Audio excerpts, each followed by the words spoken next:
Tada pradedam. Jūs galit man pasakyti, kodėl jūs negalit mane išleisti iš parduotuvės? Mielos merginos.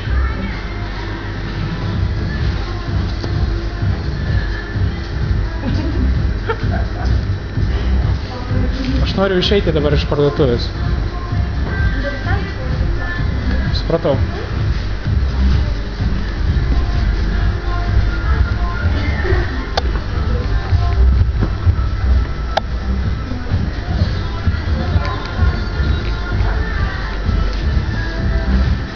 Dar kartą noriu paklausyti, kodėl jūs mane negalite išleisti iš parduotuvės?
Daryt?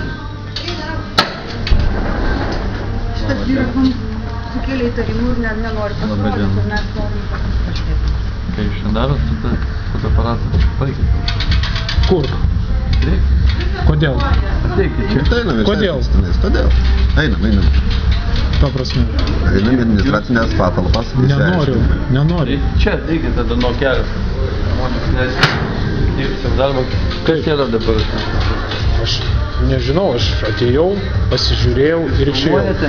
Filmuoju. Tai yra vieša vieta, jūs žinote? Tai filmuot galiu viešoje vietoje. Tai dokumentą savo turite kokį nors? Kodėl? Už ką? Jūsų vardas pavardė. O jūsų vardas pavardė? Aš esu apsaugos darbuotojas, ŽFS Lietuva atstovauju 5 ekipažas. Nu, aš esu Lietuvos pilietis. Tai vardas pavardė jūsų. Kodėl aš turiu jums sakyti? Įtarimą sukelia, kas atsitiko dėl pačių? Nu, kodėl aš turiu rodyti kišenės? Parodykit jūs savo kišenės. Tegul jis parodo kišenės. Jūs savo kišenės parodykit. Gerai, darysim paprašiau, užkviesim policiją ir tada išsiaiškinsim. Jūs nesutinkat, mes tiesiog apžiūrim. Kokiu pagrindu aš turiu parodyti? Taip.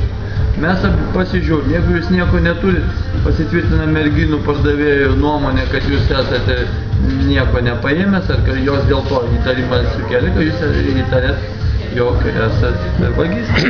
Bet jeigu jūs nieko neturit, tai kodėl jūs nenorite save apginti? O taip vis tiek.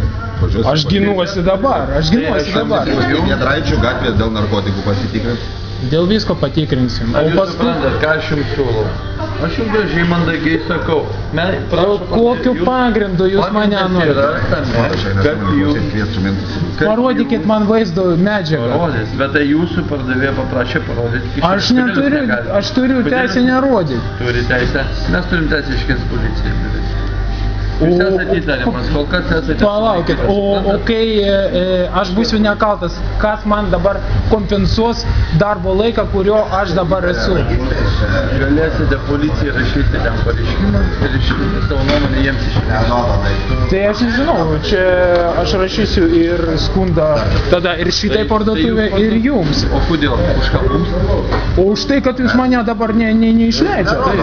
Jūs esate kol kas įtariamas ir pardavėjai mums nurodė jūs, jog esate įtariamas. Aš galiu įtarti ją, galiu įtarti jį dabar. Aš dabar pakviesiu policiją ir tarinėsiu bet kokį žmogų. Tai gerai, jūs nepamirškit, jūs šį filmuotos medžiagą galite turėti pats, platinti jos visuomenę negali. Žinot šitą įstatymą? Aš turėsiu ją kaip įrodymą. Tai va, mes kaip ir viskas tvarkoj, esate įtariamas kol kas ir esate sulaikytas. Suprantate savo teisę? Jūs negalit mane sulaikyti, jūs ne policija. Jūs esate įtariamas. Jūs esate objekte, kurį saugo šitą firmą ir šiuo atveju esate sulaikytas. Dabar jūs man paaiškinkit. Aš sakau, už pasipriešinimą, jeigu jūs bandysite priešintis, bus panaudotos specpriemonės. Ar aišku jums? Tebūnie. Labai malonu, kad suprat. Kas man kompensuos dabar laiką, kur aš dabar leidžiu su jumis, aš šnekėdamas? Taip, advokatas jums išaiškins. Bet jeigu jūs būsite paėmęs ir nesumokėjęs... O palaukite, o jeigu nebūsiu, tai kas tada? Tada jau jūs aiškinkitės, galite turi teisę kreiptis į teismą ir ten bandyti išsiaiškinti. Supratat? Už policijos sutrukdymą pareigūnų ir jeigu tai... Aš trukdžiau policijai? Ne, mes išvedėm, mes jums gražiai pasiūlėm, jūs dėl 2 minučių nenorite. Neturi teisę mane čia kažką daryti. Turiu teisę jūsų laikyti tol, kol atvažiuos policijos pareigūnai. Tai pačios pigiausios. Taip, kad siūlau jums elgtis mandagiai, nes visas sąlygas jūs atsakote pats.